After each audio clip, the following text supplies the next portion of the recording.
আর তোমাদের নিয়ে চলে এসেছি শীতের গরম গরম একটা রেসিপি। এটা খেলে সর্দিও লাগবে না, শরীরও সুস্থ থাকবে।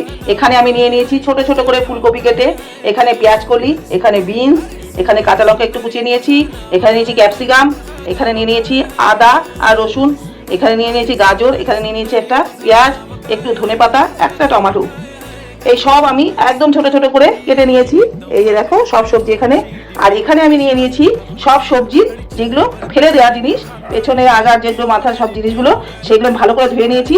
আর এখানে নিয়ে নিয়েছি 4 পিস বড় বড় চিকেন। এইবার আমি এতে দিয়ে দেবো 1 লিটার জল, দিয়ে দেবো একটু গোলমরিচ, গোটা গোলমরিচ, একটু নুন। এটাকে আমি ফুটিয়ে 1/2 লিটার জল করবো।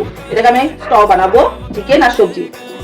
জলটা ফুটে আমার চিকেন স্টকটা একদম রেডি হয়ে গেছে, আর চিকেনটাও সেদ্ধ হয়ে গেছে, সবজিগুলো সেদ্ধ হয়ে গেছে। দেখুন ওপর দিয়ে তেল বেরিয়ে গেছে। এবার এটাকে আমি ঢেলে ছেঁকে নেবো জলটা, আর চিকেনটা তুলে নেবো। চিকেন স্টকটা নামিয়ে এখানে আমি দিয়ে দিয়েছি সাদা তেল। সাদা তেলের মধ্যে প্রথমে আমি, আমার আগের ভিডিওটা কেটে গেছে তাই দেখাতে পারলাম না, দিয়ে দিয়েছি আদা আর রসুন কুচিটা দিয়ে একটু নেড়ে, কাঁচা গন্ধটা দিয়ে চলে গেছে, দিয়ে দিয়েছি সমস্ত সবজিটা, দিয়ে একটু নাড়াচাড়া করে নেবো। দিয়ে দেবো স্বাদ মতো নুন। গ্যাসটা মিডিয়াম আঁচে রেখে একটু ভেজে নেবো। ভাজা হয়ে গেছে, এবার দিয়ে দেবো চিকেন স্টকটা। স্যুপটা ফুটে গেছে, আমি চিকেনগুলো তুলে নিয়ে ছোট ছোট করে পিস করে কেটে নিয়েছি। এটা আমি দিয়ে দেবো 1/2 চামচ গোলমরিচের গুঁড়ো, এখানে আমি 1 চামচ কর্নফ্লাওয়ার ঠান্ডা জলে গুলে নিয়েছি, এটা আমি দিয়ে দেবো। রেস্টুরেন্টের মতো হওয়ার জন্য দিয়ে দেবো একটুখানি সোয়া সস, এটা অপশনাল।